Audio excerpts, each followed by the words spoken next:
오늘은 신명기 6장 1절부터 한 구절씩 읽으면서 가겠습니다. 신명기는 모세가 자기 인생 120살을 다 살고 이제는 마지막 가나안 땅 들어가기 전에 백성들에게 전해주는 말씀입니다. 자기 인생 전반을 걸쳐서 역사하셨던 그 하나님의 그 은혜를 나누는 자리죠. 그래서 이는 곧 너희 하나님 여호와께서 너희에게 가르치라고 명하신 명령과 규례와 법도라. 그러니까 곧 너희 하나님 여호와께서 너희에게 가르치라고 명하신 규례와 법도의 핵심 중에 핵심이 바로 나는 너를 애굽 땅 종되었던 집에서 인도하여 낸 너희 하나님 여호와다라고 말씀하신 게 그게 아주 대전제이거든요. 그걸 통해서 거기서부터 나 외에는 다른 신을 섬기지 말고 우상을 만들지 말며 자기를 위하여 새긴 우상을 만들지 말고 여호와의 이름을 망령되이 걷지 말고 안식일을 기억하여 지키고 그리고 부모를 공경하며 살인하지 말고 간음하지 말고 거짓 증거하지 말고 그리고 이웃의 아내를 탐내지 말고 이런 그게 바로 명령과 규례와 법도가 된 거죠. 그런데 여기서 명하신 명령과 규례와 법도의 핵심은 이게 지켜서 행해야 되는 행위 이전에 계약서라는 것을 먼저 우리가 기억을 해야 됩니다. 계약서로 우리가 그 아버지와 아들 간의 양자 입양 확인서 아니면 결혼 서약서 같은 계약서로 우리가 인식을 하게 되면 관계만 지키면 돼요. 아버지와 아들과의 관계, 남편과 아내와의 관계를 지키면은 그 명하신 명령과 규례와 법도를 우리가 다 지키는 것이 아니라 그분이 우리를 믿어만 주면 되는 거죠. 우리가 아무리 믿어봐야 그 믿음이 얼마나 크겠습니까? 하나님이 우리를 믿어주면 그야말로 어떤 일이 벌어지면 너희가 건너가서 차지할 그 땅을 차지하게 되는 거죠. 땅에서 이제 행할 것이다. 그러니까 이 규례와 법도를 이것을 그 관계 속에서 믿게 되면 마음판이 바뀌면은 건너가서 차지할 땅에서 이렇게 살 것이다라는 겁니다. 마음판이 바뀌면은 이렇게 살아가게 될 겁니다. 어떻게 살아가게 되냐면 2절 곧 너와 내 아들과 내 손자들이 평생에 내 하나님 여호와를 경외하면서 살게 될 것입니다. 그리고 너희에게 명한 그 모든 규례와 명령을 지키면서 살게 될 것입니다.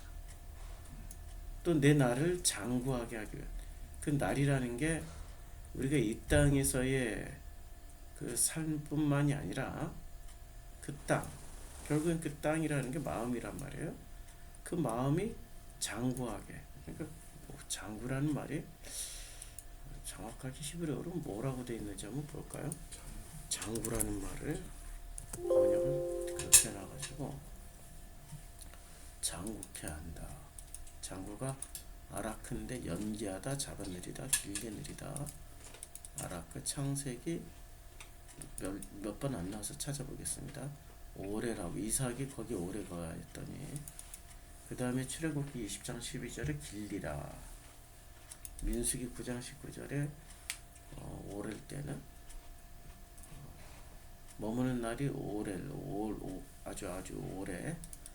9장 22절에 있을 동안에는 신명기 4장 20절 길다. 4장 40절에 오래 살리라. 이제 5장 16절에 생명이 길고 5장 33절에 장구하리라. 6장 2절에도 장구케 하게. 이렇게 길다라는 뜻이네요. 그러니까 생명이 아주 길리라.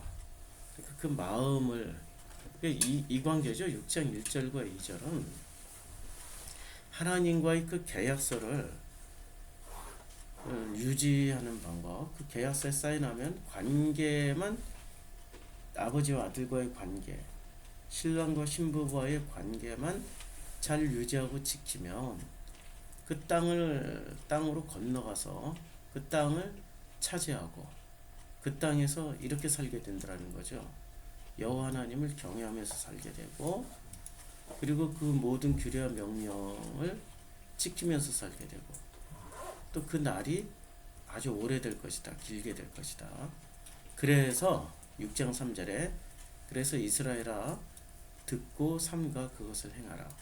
행한다라는 게 여기서 나 혼자 행하는 게 아니에요. 서약서에 사인을 했기 때문에 우리가 하는 겁니다. 우리. 그래서 나 혼자 하려고 하면은 나 혼자 지켜 행했어요. 나 혼자 그걸 다 지켜 행했습니다. 아니 결혼 서약서에 사인하고 결혼해서 사는데 나 혼자만 지켜.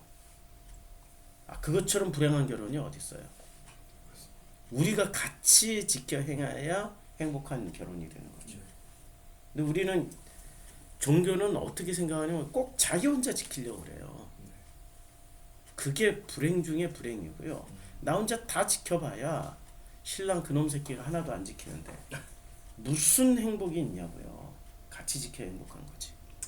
그래서 우리라는 개념이 필요한 거죠. 그리고 아버지와 아들 양자 입양 확인서 했는데 나는 아들의 역할을 다 하는데 이 아버지가 아버지의 역할을 안 하고 밥도 안 주고 학교도 안 보내줘. 그것처럼 또 불행한 일이 어디 있습니까? 내가 행하는 만큼 아버지도 반드시 행해야 되고 신랑도 반드시 그것을 행해야 되는 것을. 그래서 우리가 함께 한다라는 거예요. 어디서요? 그 땅에서. 예. 그리하면 우리가 복을 받는 거죠. 그리고 조상들의 하나님 여호와께서 허락하신 것 같이 젖과 꿀이 흐르는 땅에서 내가 크게 번성하리라. 젖과 꿀이 흐르는 땅인지 아닌지는 이스라엘의 그 자연 환경을 보면은 쉽게 알 수 있죠. 이스라엘의 자연 환경을 보면은 그렇게 썩 좋은 자연 환경이 아닙니다. 이스라엘의 자연 환경은 이미지로 보듯이 이렇게 갈릴리도 있고요. 근데 대부분이 이런 땅입니다. 예, 이런 척박한 땅입니다. 여기는 갈릴리, 이 바다가 있는 곳에는, 이 호수가 있는 곳에는 이렇게 멋진데 대부분은 이런 사막지대입니다. 그러니까 이게 젖과 꿀이 흐르는 땅이냐고요, 이게. 예, 이게 어디 젖과 꿀이 흐르는 땅이냐고. 뭐 이런 땅이 계속 진행되는 거죠. 그러니까 이게 젖과 꿀이 흐르는 땅이 아니라 사실은 그 뭔가가 상징적으로 지금 처리를 한 거죠. 그러니까 땅은 우리의 마음이란 말이에요. 성경에서 말한 땅. 그럼 우리의 마음이 상황과 조건은 그렇게 좋지 않아도 우리의 마음이 젖과 꿀이 흐르는 그 땅이 된다는 거죠. 그리고 젖과 꿀이 뭐냐? 자, 한번 또 찾아보자고요. 자, 이제 젖이라는 게 하라브입니다. 그리고 이 하라브가 쓰여진 그 성경 구절을 한번 쭉 찾아보자고요. 창세기 18장 8절에 보면 아브라함이 버터 우유입니다. 이제 우유. 자, 창세기 49장 12절도 우유라고 번역을 했습니다. 출애굽기 3장 8절에 젖과 꿀이 흐르는 땅, 3장 17절 출애굽기부터는 전부 다 저주로 다 번역을 했습니다. 저주로. 그러면 신명기도 뭐 젖과 꿀이 흐르는 땅, 26장 우리가 지금 하고 있는 신명기 6장 3절. 이제 젖이라는 것은 우유, 그러니까 모유를 뜻하기도 하고요. 그럼 요 후대 이사야에서는 어떻게 번역을 했을까? 젖이라고 번역했고요. 28장 젖 떨어져 젖 거의 대부분 일관되게 젖이라고 번역을 했네요. 자, 그러면 젖과 꿀이 흐르는 땅은 그 우유나 모유가 흐른다라는 건 그만큼 이 모유라는 기능이 단순히 그냥 그 우유하고는 다른 거죠. 그러니까 어머니의 품에서 먹게 되는 그 일종의 생명이라는 의미가 굉장히 강한 거죠. 예, 생명이 흐르는. 그리고 이 하라브라는 단어가 그 생명의 근원, 이런 의미가 강한 거죠. 자, 꿀이 흐른다. 꿀은 대밭입니다. 근데 이 꿀이라는 게 창세기부터 한번 찾아보자고요. 꿀이라고 번역했고요. 출애굽기 3장 8절에 젖과 꿀 이렇게 나오는데, 출애굽기에서 보면은 이 꿀의 특별 용도가 나옵니다. 레위기 2장 11절에 물은 너희가 여호와께 드리는 소제물에는 모든 누룩을 넣지 말지니 너희가 누룩이나 꿀을 여호와께 화제로 드려 사르지 못할지니라. 누룩을 넣으면 안 돼요. 꿀도 넣으면 안 돼요. 레위기 20장 24절에 보면 여기도 이제 젖과 꿀이라고 할 때 그렇게 번역했고요.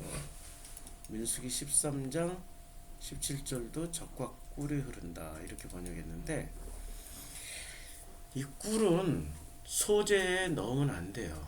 누룩하고 꿀을. 왜 넣으면 안 되냐면 누룩은 변형을 시키는 거란 말이에요. 네. 꿀도 변형을 시키는 식품이거든요.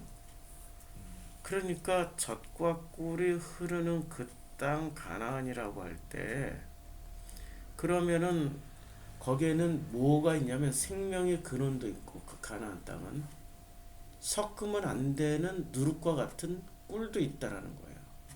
우리는 젖과 꿀 하면은 그냥 마냥 좋은 거로 생각하는데, 성경을 찾아보니까 젖은 생명을 공급하는 어머니의 품과 같은 역할을 하지만, 꿀은 또 섞으면 안 되는 식품이에요.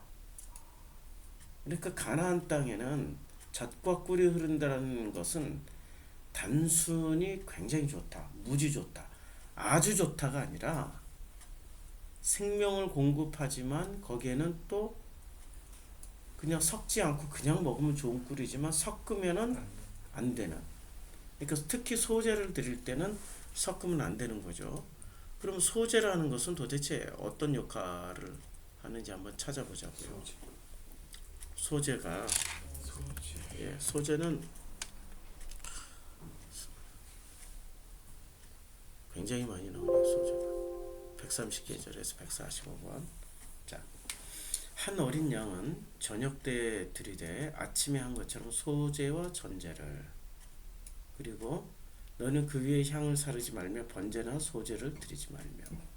이렇게 소제가 굉장히 많이 나옵니다. 그럼 이 소제를 좀 더 자세하게 알기 위해서는 그냥 뭐 모든 걸 찾아주는 소제의 뜻 딱 찾으면, 자, 아주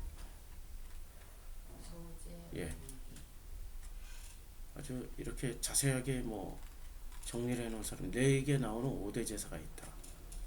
그 중에 여호와께 향기로운 제사를 드릴 수 있는 제사가 3개가 있는데, 번제, 소제, 화목제이다. 그리고 그 중에 동물의 피와 관계없이 곡식으로 드리는 유일한 제사가 소제다. 곡식으로 드리는 거예요. 이게 짐승의 피와 관계없이 드리는 유일한 제사. 그래서 소제라는 의미는 창세기 32장 13절에 야곱이 20년 만에 고향으로 돌아왔을 때, 그때 에서를 만나 환심을 사기 위해서 예물을 바치는데, 그 바치는 예물이라는 단어가 소제다. 자, 가나안 창세기 43장에 가나안에 기근이 들어서 양식을 구할 수 없어 애굽으로 아들들을 보낸다. 그때 당시 예물로 많은 것을 준비해서 그랬는데, 그때 예물이라는 단어도 소제다. 그 외에 사사기부터 열왕기까지 소제가 계속 나오는데, 종종 신하가 군주에게 충성을 다한다라는 그 충성의 의미로 소재라는 단어를 쓴다. 그래서 소재는 기본적으로 어떤 그 관계를 잘 설명하는 단어는 이 제사네요. 에서와의 관계를 나는 에서 형님, 예나 지금이나 형님과 나는 형님과 아우의 관계이고 나는 형님을 형님으로서 끝까지 존경합니다 라는 의미겠죠. 그 다음에 그 양식 그 가나안에 기근이 들어서 아들들을 보낼 때 그때 바로에게 많은 예물을 준비해서 보냅니다. 그러니까 바로 당신과 나는 원수가 아니고 당신에게 도움을 청하는 우리는 사절단입니다 하고 보내는, 그러니까 형님과의 관계를 확인하고 바로와의 관계를 확인하고, 그리고 신하가 왕에게 충성을 다하게 했던 충성의 표시, 이게 소재인 거죠. 소재는 기본적으로 곡식으로 드리는 제사지만 관계를 확인하는 제사인 거죠. 예.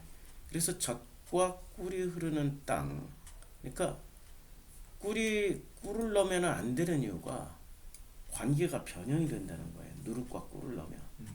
그래서 지금 우리가 6장 1절부터 6장 2절까지 명하신 규례와 법도, 건너가 차지할 땅, 이거는 전부 다 관계의 문제라고 그랬잖아요.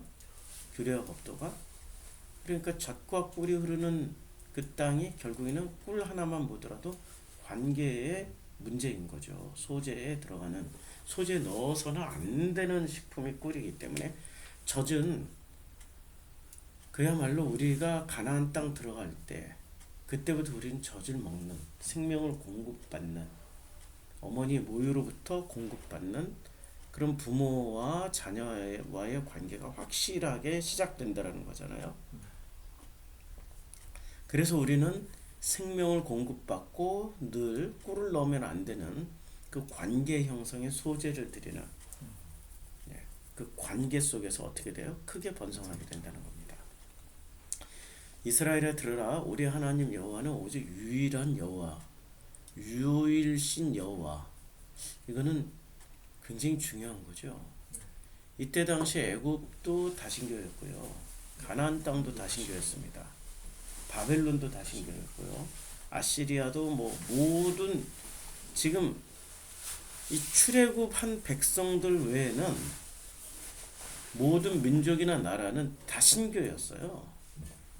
그럼 이 다신교의 특징이 뭐냐면, 자, 다신교를 참 우리는 이 구글이 있어가지고 너무 좋아요. 옛날엔 구글 없을 때 어떻게 이걸 다 찾았냐면 사전을 다 일일이 찾아서 그 사전을 다 여기다 쌓아놓고 자료 책이나 이런 걸 다 쌓아놓고 그거 가지고 공부를 했단 말이에요. 자, 다신교라는 것은 힌두교, 고대 이집트 종교, 뭐 일본의 신토 이렇게 하는데 다신교에 대한 설명이 별로 없네요. 여기는 다신교를 다신교 사전적 의미를 한번 찾아보자고요.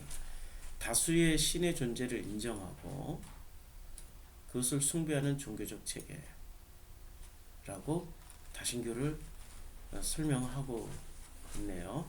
자, 이제 일신교와 다신교에 대한 종교 인식의 차이, 뭐 두 가지 사고 방식 이렇게 써놨는데 이게 얼마나 정확하게 썼는지 잘 모르겠네. 일단 자료가 나왔으니까 한번 읽어보자고요. 기독교나 이슬람교 등의 일신교에서는 이게 유일신교예요. 이 신이란 인간과는 달리 완벽한 존재가 됩니다. 그리고 세상을 창조한 유일신교는 특징이 세상을 창조한 그는 전지전능하며 도덕적으로 완벽하다. 그렇게 그는 인간에게 옳은 길을 가르치고 거기에 따라서 살라고 명령한다. 말을 잘 들으면 죽어서 낙원에 갈 것이고 그렇지 않으면 지옥행이다. 여기 이제 그 유일신교에 대한 요약입니다. 사실은 이게 일반적인 어떤 내용이긴 하지만 성경에서 말하는 그러한 유일신교를 설명하지는 못하고 있는데 대부분의 지금 기독교나 이슬람교, 유대교는 요 패턴대로 그대로 믿고 있어요. 맞잖아요? 예. 완벽한 하나님, 전지전능하신 하나님, 그리고 전지전능하며 도덕적으로 완벽하다고, 그리고 옳은 길을 가르치고 거기에 따라 살면 천국 간다라고, 그렇지 않으면 지옥행이다라고. 그래서 일신교를 숭배하는, 예, 그림으로 넘어왔네요. 일신교를 숭배하는 문화에서 인간의 목표는 당연히 신이 정한 도덕률에 맞춰서 살아가는 겁니다. 그래서 구약 성경에 등장하는 수많은 예언자들의 안다면에 이해하기가 쉬운데 주일마다 예배에 참석하고 성경 말씀에 어긋나는 일을 하면은 안 된다. 지금 여기는 행위 문제로 지금 하고 있죠. 누가 지켜요? 내가 지키는 거죠. 내가. 상호 쌍방 계약이라는 걸 모르고 있는 거죠. 이게 지금 이 유일신교를 이해하는 수준이 이 정도예요. 예. 그냥 하나님은 완벽하기 때문에 부족한 우리가 열심히 노력해서 완벽에 도달하라는 얘기잖아요. 그게 가능합니까? 불가능한 거죠. 말도 안 되는 내용으로 지금 이 유일신교를 이해하고 있는 게 이게 지금 현재 기독교인들의 수준이고 종교인들의 유대교, 기독교, 이슬람교의 수준이에요. 자, 이런 사회에서는 도덕 역시 절대적이다. 지금 제가 성경을 해석하는 게 지금 다르게 해석하고 있잖아요. 예. 자, 이제 유일신교는 자 도덕이 곧 신의 명령이기 때문에 신의 역사를 위해 자기 한 몸을 바치는 것은 더욱 좋다. 오히려 영광이 된다. 이슬람 테러리스트들이 거리낌 없이 자폭 테러를 할 수 있는 건 자기 자신이 신의 도구가 되었다고 생각하기 때문이다. 요거는 그 문제점을 잘 지적했네요. 근데 다신교로 이제 넘어와요. 근데 다신교 사회에서 신이란 영원히 살 뿐 인간과 별로 다르지 않는 존재다. 이게 굉장히 중요한. 보통 자기가 맡은 분야에서 최고의 능력을 보유하고 있을 뿐 별로 도덕적이지 않고 당연히 어떤 도덕률을 인간에게 강요하는 법이 없다. 그들은 고대 그리스의 신상이 인간의 모습을 하고 있듯이 행동 역시 인간의 모습을 닮아 있다. 신이 인간은 닮았으나 인간 역시 신이 되기를 꿈꾸는 것은 그렇게 어려운 일이 아니다. 자, 우리 이제 유일신교와 유일한 여호와와 다신교의 차이점에 대해서 일반론적인 것을 살짝 살펴봤는데요. 창세기 4장에 보면 다신교가 나옵니다. 창세기 4장은 분명히 뭐로 시작하냐면 유일신으로 시작해요. 그래서 여호와께서 가인에게 말씀하셔요.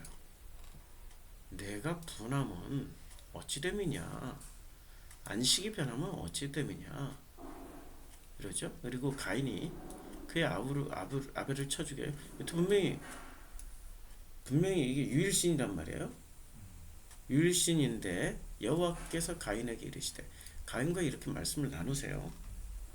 그런데 여기서 자세히 보면요, 이들이 이제 가인이 여호와 앞을 떠나서 에덴 동쪽 노 땅에 거주해요. 중요한 겁니다. 여호와 앞을 떠나요. 여호와를 떠난단 말이에요. 그러니까 여호와는 어디에 계시고 가인은 여호와 없는 데로 간 거예요. 지금 여호와 없는 데로 갔더니 어떤 일이 벌어집니까? 자, 이제 가인의 족보예요. 아담은 야발을 낳았고 그는 장막에 거주하며 가축을 치는 자의 뭐가 돼요? 조사. 예, 이게 신이 되는 거죠. 그의 아우의 이름은 유발이니 그는 수금과 퉁소를 잡은 모든 자의 조사, 신이 되는 거죠. 실라는 두발가인을 낳았으나 그는 구리와 쇠로 여러 가지 기구로 만드는 자요. 두발가인의 누이는 나아마였다. 자, 여기는 조상이 안 되었어요. 그러니까 조상이 된 자도 있고 조상이 되었으면 여기는 그냥 조상이 안 되었어요. 신이 된 사람도 있고 신이 되지 않은 사람도 있었죠. 그렇죠? 네.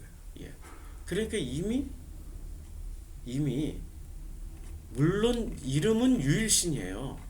여호와 종교를 믿는 유일신이지만 내용물은 다신교가 된 거죠. 사람이 조상이 됐고, 자, 조상이 되었다는 건 굉장히 중요한 말씀인데요. 누가복음 3장에서 인간의 조상은 누가 되는 겁니까? 인간의 조상. 자, 그래서 예수의 족보가 나오잖아요. 예수의 위로는 요셉이고 요셉의 위는 헬리고 mat단이고 이렇게 쭉 올라가니까 누구까지 올라갑니까? 에녹이고 그 다음에 가이난이고 에노스고 셋이고 아담이고 그 위는 하나님이에요. 그러면 인간의 조상은 누구예요? 하나님. 예, 아담이자 하나님이죠. 아담이고 그 위가 하나님이죠. 네. 그럼 조상이 됐다라는 거는 무슨 뜻입니까? 신이 됐다는 얘기죠. 이게 창세기 4장의 얘기예요. 근데 요거는 참 교묘한 시스템입니다. 겉모양은 여호와 유일신 종교고요. 속 내용물은 다신교였어요. 그래서 새로운 종교가 필요한 거죠. 그래서 5장에 새로운 종교가 나오는 거예요. 원래의 종교. 에덴 동산에 있었던 원래의 종교. 창세기 1장이 원래의 종교. 그래서 하나님이 사람을 창조하실 때 하나님 모양들을 지으시고요. 그래서 아담은 130세에 자기 모양, 자기의 형상과 같은 아들을 낳아요. 그러면 이때 조상은 누가 되는 거예요? 아담이 되는 겁니까? 아니면은 하나님이 되는 겁니까? 하나님이 창조하실 때 하나님 모양들을 지었죠. 그리고 하나님이 그들에게 복을 주시고 사람이라고 일컬었는데 아담이 130세에 자기 모양, 자기의 형상과 같은 아들을 낳았는데 이 자기의 형상과 같은 아들은 결국 누구의 형상이에요? 하나님의. 예, 하나님의 형상이니까 조상은 누구예요? 하나님. 그러니까 조상이 다르다는 얘기예요. 그래서 4장과 5장이 지금 각각 다른 신의 계보를 나오는데 모양은 둘 다 뭐예요? 유일신교입니다. 그런데 4장에서의 모양은 유일신교지만 그 유일신교는 좀 달라요. 어떻게 다르냐면 가인이 여호와 앞을 떠났지만 모양새는 유일신이고 내용물은 다신교예요. 그리고 5장에서 다시 유일신. 예, 유일신교를 다시 회복을 합니다. 자, 그러면 유일신교의 핵심 내용은 뭐죠? 본래 유일신교는 우리가 참 오해가 많은데요. 그것을 우상 숭배한다. 이게 그 창세기 5장에 유일신, 그러니까 오직 한 분 하나님만 섬기라라는 말은 오직 유일한 여호와시다. 그래서 너는 마음을 다하고 뜻을 다하고 힘을 다하여 내 하나님 여호와를 사랑하라라고 말씀하고 있단 말이에요. 자, 우리가 다신교를 우리에게 이거 하나님의 허락이 있어야 다신교가 나온 거 아니에요? 하나님 허락 없으면은 다신교도 존재할 수 없는 거죠. 모든 주권은 하나님한테 있는 거예요. 마귀 사탄한테 있는 게 아닙니다. 마귀론, 귀신론을 주장하는 사람들의 가장 큰 허점은 주권이 하나님한테 있다라는 것을 믿지 않는 거예요. 주권이 누구한테도 있어요? 마귀한테도. 그럼요. 마귀한테도 있다라는 걸 얘기하는 거기 때문에 그들은 하나님을 폄훼하는 거예요. 아주 무서운 논리입니다.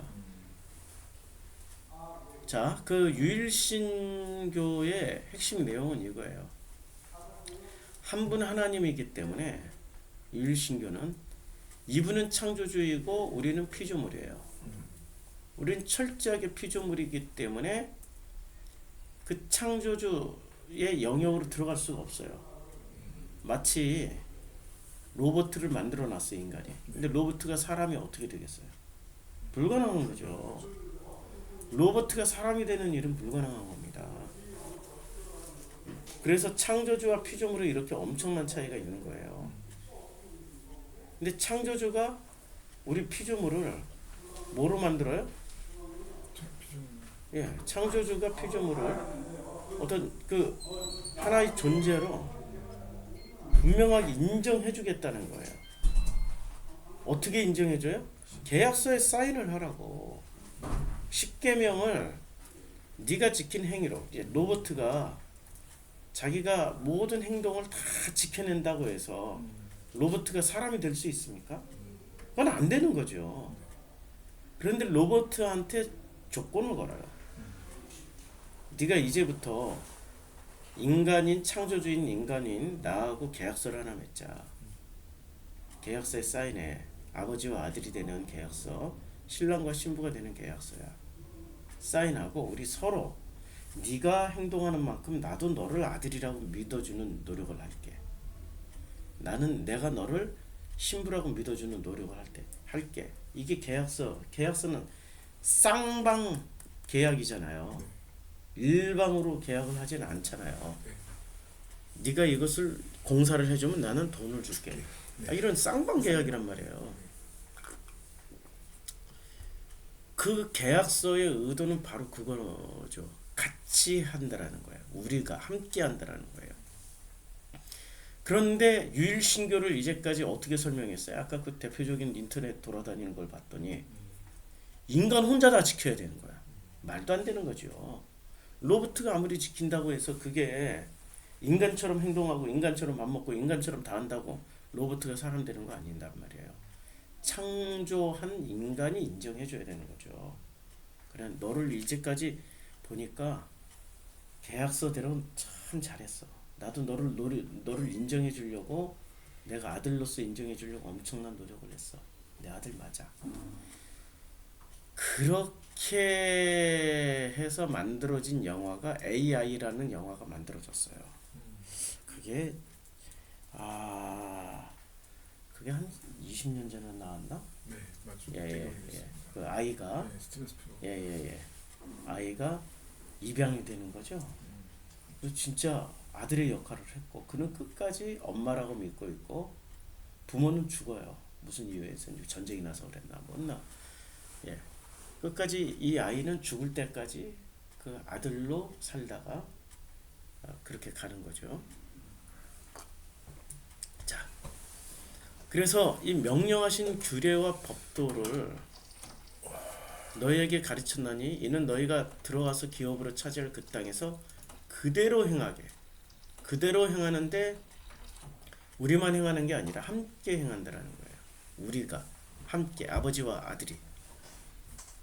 그리고 다신교는 문제가 뭐냐면 다신교는 사실은 하나님이 허락해준 다신교를 허락해주신 이유가 뭘까요? 그건 이거예요. 너희들이 신이 됐지? 그 너희들 모습하고 똑같잖아. 아무것도 안 바뀌잖아. 무슨 내용을 얘기하냐면 다신교를 허락하신 거는 자 창세기 3장에 보면 그것을 먹는 날에 너희 눈이 밝아져 뭐처럼 돼요? 하나님 같이 되었어. 그래서 선악을 행하는 거야. 선악을 행해봐야 어떻게 돼요? 다신교에서 말하고 있는 그 개차반 신들밖에 안 된다라는 거예요. 제우스처럼 맨날 바람 피우는 제우스처럼 자기 사랑에 빠져 있는 나르시스처럼 그야말로 그 이기적인 아프로디테 뭐 이런 신들처럼 그렇게밖에 안 된다라는 걸 보여주는 거예요. 그러니까 선악 지식을 먹은 인간은 반드시 뭐처럼 되려고 그래요? 하나님 같이 되려고 그래요. 근데 그걸 해봐야 너희들의 모습이 그거밖에 안 되는 거야. 그거 보여주려고 하나님이 우리들에게 다신교를 허락해 준 거지. 우리가 진짜 신이 되었다. 그래서 그 신의 모습이 아까 설명했잖아요. 그 신들은 그 다신교를 이렇게 설명했잖아요. 오래 산다라는 것뿐이고 영원히 살 뿐이고 어떻게 돼요? 다르죠. 예, 영원히 살 뿐이고 인간과 별로 다르지 않은 존재. 피조물과 똑같다라는 거예요. 선악 지식을 먹은 인간과 똑같은 모습을 보여준다라는 겁니다. 이게 다신교를 하나님이 우리에게 허락하신 기능이에요. 그러니까 선악 지식으로 아무리 하나님처럼 영원히 산다 할지라도 그건 선악 지식으로 살아가는 것뿐입니다. 앞으로 인간이 영원히 살 수 있는 시대가 열려요. 재수 없으면 30년 후에 우리가 죽어야 될 때 못 죽고 100년, 200년 돈만 있으면 이제 돈이 곧 생명이 되는 시대가 와요. 돈이 그래서 돈을 엄청 돈 있는 사람들을 모으는 거죠. 돈이 있으면 영원히 살 수 있는 시대가 온다는 거죠. 영원히. 어떻게 살아요? 영원히요. 죽지 않고 영원히. 그럼 영원히 사는 그 시대가 오면은 우리는 어떻게 되는 겁니까? 와, 신이 되는 거죠. 그렇죠. 인간이 꿈꾸는 신이 되는 거예요. 죽지 않고 영원히 사니까. 그런데 그 신은 결코 피조물을 못 넘어서는 거예요. 아무리 신의 이름을 가졌다 할지라도. 그리고 영원히 사는 인간이 끊임없는 생명체들을 창조해낼 겁니다. AI를 만들 것이고 끊임없이 DNA를 조작해서 새로운 존재들을 만들어낼 수도 있어요. 그렇지만 신이 된 인간은, 그래서 유발 하라리가 호모 데우스라는 책을 쓴 거예요. 앞으로 그 시대가 올 걸 미리 예측을 하고, 이미 세상은 이렇게 나가고 있어요. 이 호모 데우스인가 호모 데우스인가 예, 호모 데우스. 결국에는 이 책에 예스 24에서 책 목록만 보더라도 호모 데우스가 뭐 하는 책인지. 그래서 인간은 결국엔 신이 된다라는 겁니다. 아니, 신이 되어 있는 거죠. 그러니까 이것이 진화의 다음 단계다. 그러니까 우리가 호모 사피엔스로 진화했고 다음엔 데우스가 신이란 말입니다. 인간이 신이 되는 세상. 이게 진화의 끝이라는 거예요. 그래서 인공지능, 유전공학이 새로운 신인 인간을 만나서 이제 앞으로 펼쳐지는 인류의 미래, 이게 바로 우리의 미래라는 거예요. 야, 책은 참 좋네. 예, 사피엔스를 읽고 나서 이걸 읽어야 돼요. 예, 사피엔스 책도 이만. 예, 사피엔스를 읽어야 호모데우스를 이해할 수 있는. 그래서 자, 호모 사피엔스가 세계를 정복했고요. 그 다음에 이 호모 사피엔스가 드디어 호모 데우스까지 가게 되는 이런 내용이 바로 유발 하라리의 호모 데우스입니다. 인간은 이미 신이 되어 있어요. 네. 전 세계의 닭의 숫자가 네. 하늘을 날아다니는 독수리보다 훨씬 많고 까마귀보다 많고 참새떼보다 더 많아요. 한국에는 참새떼 없잖아요. 제일 흔한 게 참새떼였는데 어느 순간 참새가 다 사라졌잖아요. 한때는 제비가 엄청 많았는데 제비가 사라졌잖아요. 제비가 사라지고 참새는 사라졌는데 이 땅에서 닭은 몇백만 마리가, 아직 지금 몇백만 마리가 뭐예요. 매일 죽어나가는 닭의 숫자가 몇백만인데 이미. 아니 이제 동네마다 치킨집이 있는데 치킨집에서 하루에 적어도 100마리는 잡을 거 아니에요. 대한민국의 치킨집 숫자 곱하기 100마리씩 해봐요. 대한민국에서 죽어나가는 닭만 해도 하루에 몇백만 마리가 죽어나간다고요. 우리 한국인이 먹는 하루 닭 소비량이 몇백만 마리인데, 그러면 그 정도의 닭이 공급되려면은 닭이 지금 엄청난 숫자로 대한민국 땅에서도 존재를 해야 된다는 얘기인데, 참 우리는 그것을 누가 조절해요? 그 숫자를? 호모 데우스, 이미 신이 된 인간이 조절하고 있다는 거죠. 이미 인간은 신이 되어 있어요. 하나님 같이 돼요. 그래서 다신교는 안 돼라고 지금 신명기에서 다시 가르쳐 주는 겁니다. 다신교는 안 돼. 지금 이 사람들이 어디 땅에서 나온 거예요? 다신교 땅에서 나왔잖아요. 인간이 신이 된 땅. 그래서 유일신 여호와, 한 분 하나님. 그래서 한 분 하나님을 우리는 한 분 하나님을 통해서, 우리는 피조물이고 하나님은 창조주야, 이걸 통해서 다시 배우라고 광야 40년을 지났고, 그리고 그 가나안 땅에 보내는 거예요. 그래서 그 가나안 땅에 들어갈 때는 그 한 분 하나님과 우리는 정말로 중요한 게, 행동하는 게 중요한 겁니까? 관계가 중요한 겁니까? 그래서 관계를 설명하기 위해서 젖과 꿀이 흐르는 땅이라고 표현을 한 거고요. 예, 그 관계가 중요한 거예요. 관계만 유지되면 나의 노력뿐만이 아니라 쌍방 계약을 맺은, 계약서에 사인하신 그 아버지도 관계를 유지하기 위해서 노력하시겠다라는 거예요. 그렇죠? 그래서 너는 마음을 다하고 뜻을 다하고 힘을 다해요. 제일 중요한 게 마음을 다하는 거죠. 그리고 힘을 다해요. 내 하나님 이게 한 분이에요. 한 분 여호와를 사랑하라. 이게 중요한 거죠. 이 사랑이라는 거는 자 사랑은 이게 관계의 문제일까요? 행위의 문제일까요? 관계의 문제. 관계가 먼저 튼튼해야 사랑이 되는 거예요. 관계 형성이 잘 돼 있어요. 내 아내와 신랑의 관계가 아버지와 아들과의 관계가 먼저 잘 형성돼 있어야 그 다음에 어떤 행위를 하든지 간에 그건 사랑으로 해석이 되어지는 거죠. 근데 관계는 엉망인데 열심히 선물만 사다 줘. 그건 사랑이 아닐 가능성이 있는 거죠. 관계는 엉망인데 계속 사랑한다라고 고백을 해요. 그건 사랑이 아닐 가능성이 있는 거죠. 사랑의 첫 번째 조건은 관계예요, 관계. 그런데 그 관계를 이제 사랑의 첫 번째 조건은 관계인데 관계의 핵심은 뭡니까?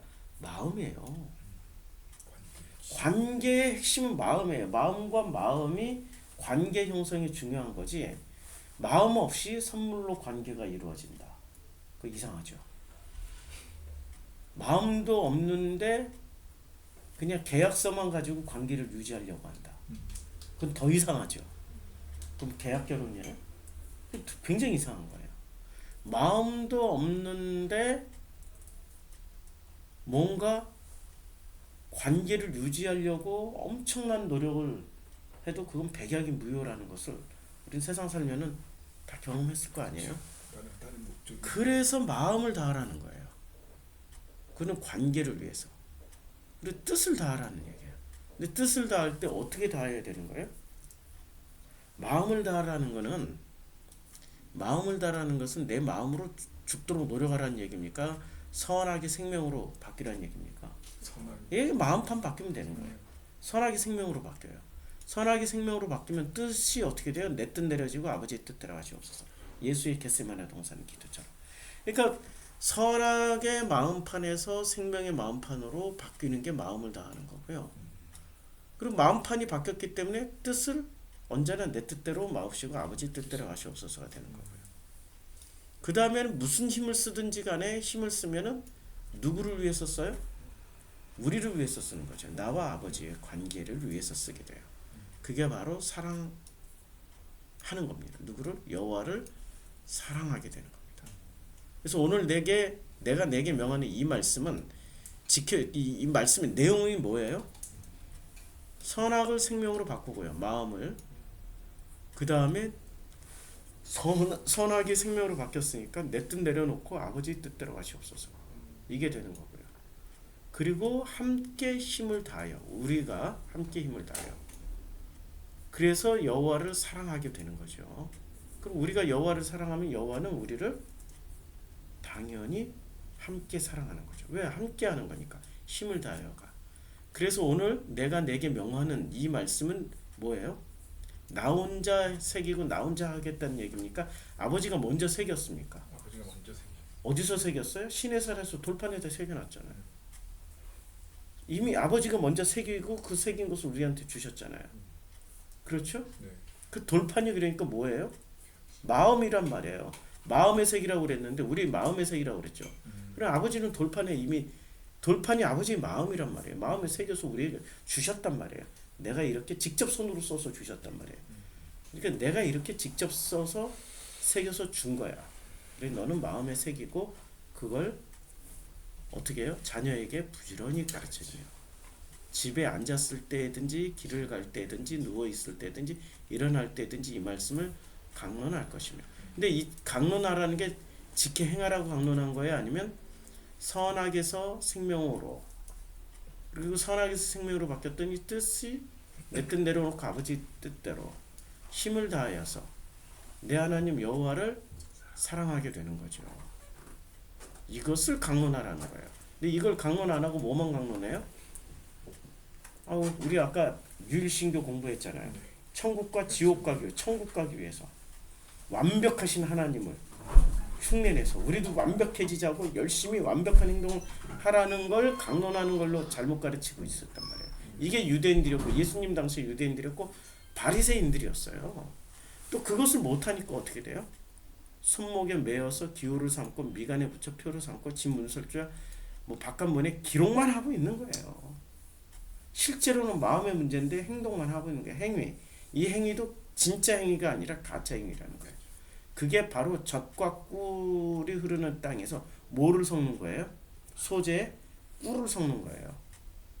그러니까 젖도 있지만 생명도 있지만 뭐도 있어요?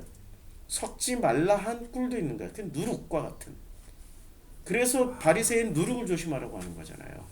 행위만 하고 있는, 마음은 하나도 바뀌지 않고 행위만 하고 있는 AI 같은 존재들.